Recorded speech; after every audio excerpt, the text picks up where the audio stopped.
Assalamualaikum warahmatullahi wabarakatuh. Kami dari kelompok 3 ingin mempresentasikan hasil diskusi kami yang beranggotakan saya, Erisa Putri Cahyani, Uswatun Hasanah, Faizatur Rofidah, Vina Monika, dan Arina Dia. Materi yang ingin kami presentasikan yang pertama, landasan atau fondasi matematika. Yang kedua, landasan dan paradoks. Yang ketiga, aliran filsafat.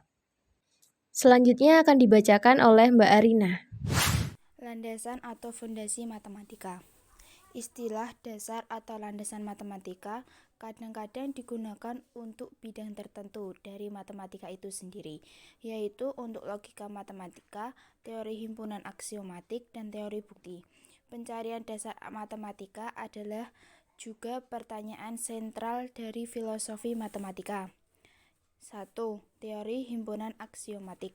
Paradigma matematika saat ini dominan didasarkan pada teori himpunan aksiomatik dan logika formal. Semua teorema matematika hari ini dapat dirumuskan sebagai teorema teori disusun kebenaran pernyataan matematika. Dalam pandangan ini, kemudian apa-apa kecuali klaim bahwa pernyataan itu dapat berasal dari aksioma teori himpunan menggunakan aturan logika formal. 2. Logika himpunan. Logika matematika dan dasar matematika dan sebagian besar isu-isu fundamental dalam filsafat matematika dapat diakses oleh siapa saja yang akrab dengan geometri dan aritmatika dan yang telah memiliki pengalaman mengikuti matematika bukti. Namun, beberapa perkembangan filosof paling penting dari abad ke-20 itu dipicu oleh perkembangan yang mendalam yang terjadi dalam matematika dan logika. Dan apresiasi yang tepat dari masalah ini hanya tersedia bagi seseorang yang memiliki pemahaman tentang teori himpunan dan menengah logika. Yang ketiga, teori bukti. Semuanya akan dimasukkan ke dalam bentuk aksioma, memungkinkan aturan inferensi menjadi hanya logika dasar dan hanya mereka kesimpulan yang bisa dicapai dari himpunan berhingga dari aksioma dan aturan inferensi itu harus diterima. Selanjutnya akan dijelaskan oleh Mbak Uswatun. Selanjutnya ada landasan dan paradoks dalam matematika. Munculnya paradoks atau antinomi dalam matematika menimbulkan krisis landasan dalam matematika. Krisis yang terjadi ada 3 krisis, yaitu yang pertama krisis 1. Terjadi pada abad ke-5 sebelum Masehi. Muncul paradoks bahwa ukuran sama jenis dalam geometri adalah proporsional. Konsekuensi dari paradoks ini menjadikan semua teori proporsi model Pythagoras dicoret dan dinyatakan salah.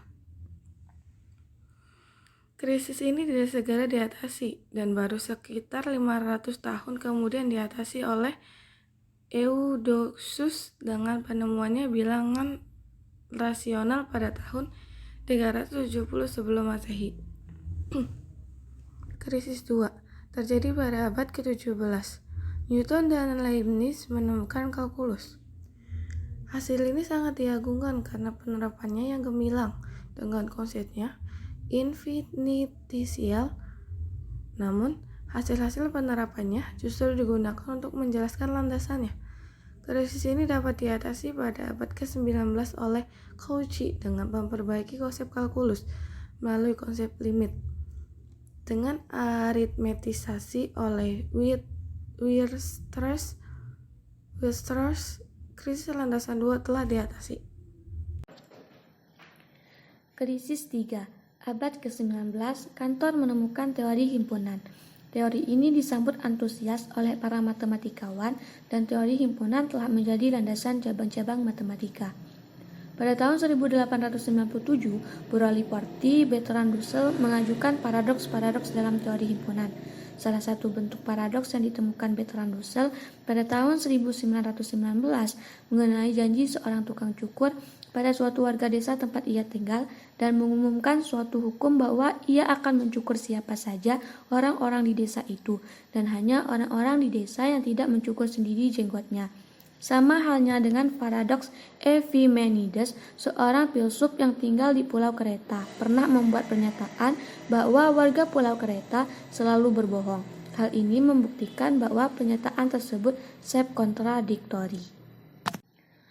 Setelah lahirnya paradoks-paradoks yang membuat landasan matematika semakin goyah, maka para ahli mengusahakan solusi-solusi yang dapat mengatasi paradoks-paradoks di atas.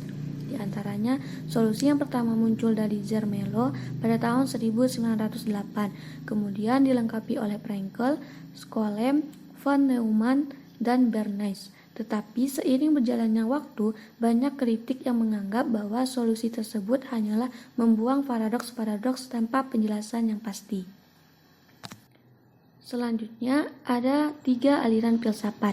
Yang pertama ada aliran logistik, yang kedua ada aliran intuisionis, dan yang ketiga aliran formalis. Yang pertama aliran logistik. Bertrand Russell dan Whitehead sebagai pimpinan aliran logistik menganggap bahwa sebagai konsekuensi dari programnya, matematika adalah cabang dari logika. Oleh karena itu, seluruh matematika sejak zaman kuno perlu dikonstruksikan kembali ke dalam term-term logika. Beberapa ahli pengikut aliran ini adalah Ledekind, Frege, Peano, Wittgenstein, Quistek, Ramsay, Langford Carnap, dan Quine. Hasil program ini adalah karya monumental Principia Mathematica. Dalam buku ini, hukum excluded middle dan hukum kontradiksi adalah ekuivalen. Principia Mathematica juga mengembangkan konsep dan teorema matematis dari ide dan proposisi primitif. Dimulai dengan suatu kalkulus proposisi, berproses ke atas melalui teori kelas dan relasi sampai pembangunan sistem bilangan alam. Dan kemudian, semua matematika dapat diturunkan dari sistem bilangan alam. Kesulitan yang timbul dalam usaha mereka merakit beberapa metode kuno untuk menghilangkan aksioma deduksi yang tidak disukai. Slide selanjutnya akan dijelaskan oleh Mbak Fidah. Yang kedua adalah aliran intuisionis. L.J. Brouwer mendirikan aliran intuisionis sejak 1908. Matematikawan dari Belanda ini beranggapan sebagai konsekuensi dari programnya bahwa logika adalah cabang dari matematika. Matematika haruslah dapat dikonstruksi sebagai bilangan alam dalam sejumlah langkah finit. Pengikut aliran ini diantaranya Kronecker, Hayting, dan Weyl. Mereka menolak hukum exclude middle jika akan diberlakukan untuk langkah infinite. A. Hayting membangun perangkat logika intuisionis dengan lambang-lambang yang diciptakannya. Kesulitan yang timbul adalah berapa banyak keberadaan matematika dapat dibangun tanpa tambahan atau perangkat logika yang diperlukan. Dan yang ketiga adalah aliran formalis. Hilbert menganggap bahwa matematika sebagai konsekuensi dari programnya adalah sistem lambang formal tanpa makna atau matematika adalah sistem lambang formal. Hilbert bekerja sama dengan Bernays, Ackermann, von Neumann, Veblen, dan Huntington.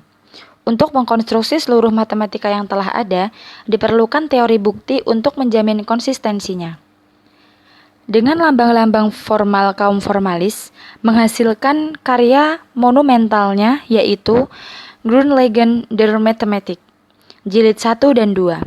Namun, K. Gödel, matematikawan Italia, menunjukkan bahwa konsistensi suatu perangkat aksioma karya Hilbert tak dapat ditentukan, bahkan sebelum buku Hilbert II diterbitkan.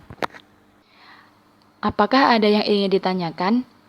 Jika ada sesuatu hal yang ingin ditanyakan, silahkan disampaikan di grup WhatsApp. Kami akan berusaha menjawabnya dengan semaksimal mungkin. Cukup sekian presentasi dari kelompok kami. Kami mohon maaf apabila terdapat banyak kekurangan dan kesalahan. Terima kasih atas perhatiannya. Wassalamualaikum warahmatullahi wabarakatuh.